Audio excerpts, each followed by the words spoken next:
Hello, this is Jordan, and this is your precious metals video market update.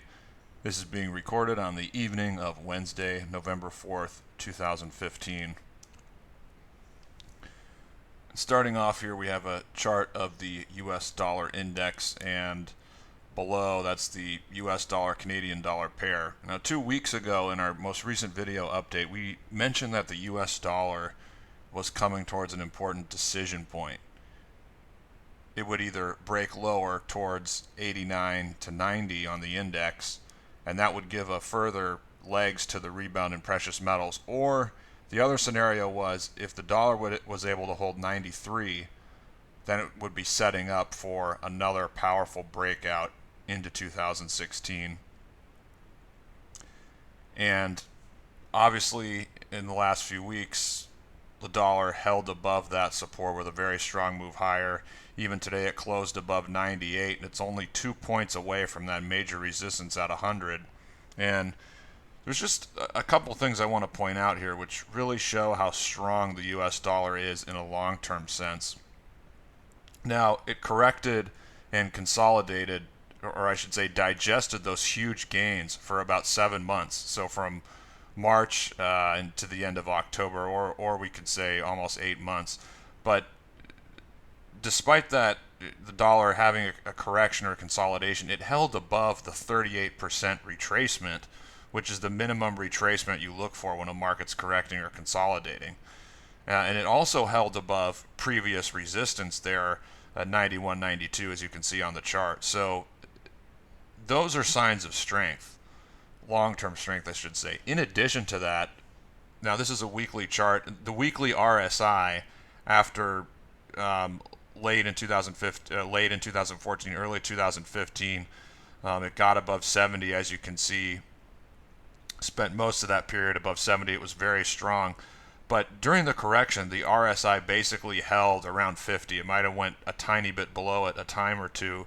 But when you're looking at the RSI in a bull market or a bull trend, typically the low can be around 40. Now, if the market's in a really strong trend, 50 can be the low. So again, that's another thing here that's showing you that the long-term strength of the dollar. And finally, the last thing I want to point out here is, the dollar, the tight consolidation over the past 7-8 months, it's potentially a bull flag, you can call it. It's a pennant or a bull flag, whatever you want to call it, it's looking bullish. And so if and when the dollar breaks above 100, has a clear breakout, that will trigger a measured target of potentially 120, because if it's a flag type consolidation, what you see is the flag or the pennant, it separates two very strong moves. And so the first strong move was 80 points, and then the second strong move you would expect to be about the same distance, so you add that on the previous top, which is 100. That's how you get 120. So if the dollar is able to break above 100 here fairly soon, it could be headed for a very strong move into 2016. So this looks, it's looking more and more bullish here. And given that the dollar is looking more and more bullish, that has very bearish implications for precious metals, and that can be seen here on this monthly candlestick chart of gold. Now, not including this month, but the past 3 months where gold rallied, that formed a potential bear flag pattern. Now you can see there was a strong move down 4 months ago, and then the past 3 months were really a weak counter trend move. So that's setting up as a bear flag, and if I think it's likely that gold is going to break down either this month or the next month, and there's about $80 of downside if it breaks below 100. And looking at the target, it's roughly 1035. We've noted in the past that 1040, that's a support area. So look to that 1030 or 1040 area as the next support if gold breaks below 1080, the previous low. And the other thing to note here is in October, gold was able to rally up to 1180, and of course it closed around 1140, so it failed at 1180 again. You can go back to go back since the middle of 2009, and 1180, that's been a very important level. We've kind of been stuck on that for a fair amount of the last 2.5+ years.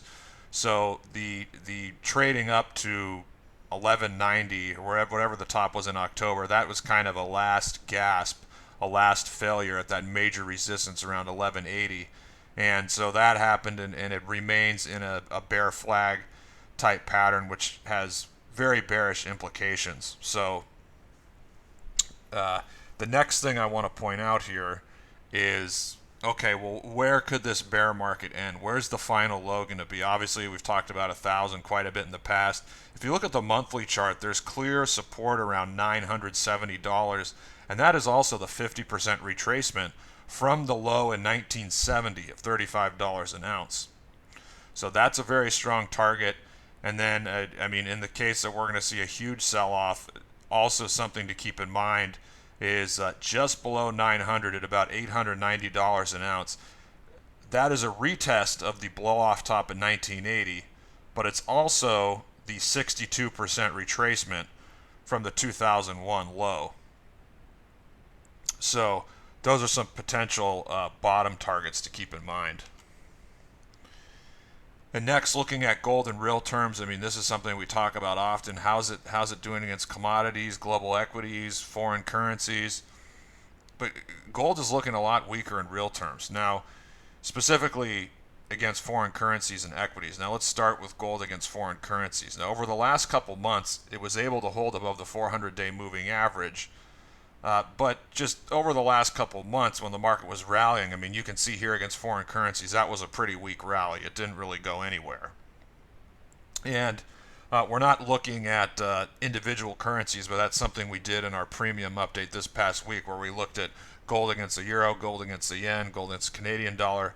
We looked at all those things, and just uniformly they all look bearish. I mean, so what we're doing is, we're kind of breaking down all the foreign currencies, and when we look at all those currencies, most of them look bearish.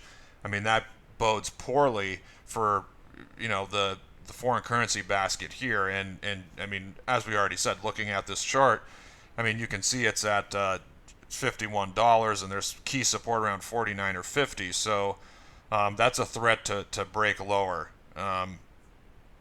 And also, looking at gold against global equities, I mean, this is really bearish for the sector because 4 times in the past 2 months, that ratio failed at resistance. Remember, it rallied up to the 400-day moving average, even the 80-week moving average. I believe it closed above it for a week or two.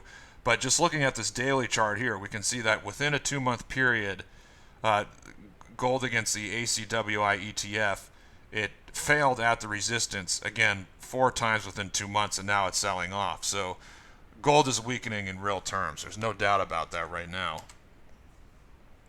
And the last thing we're going to talk about is sentiment, because the sentiment indicators, and we're just looking at a couple here, they show that sentiment is nowhere near a bearish extreme.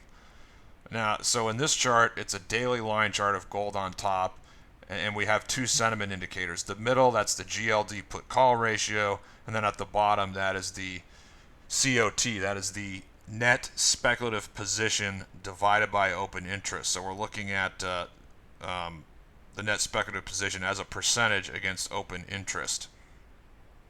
And so first, let's start with the GLD put-call ratio. We can see that 3 periods in the last two years or so, it's helped mark lows in the market.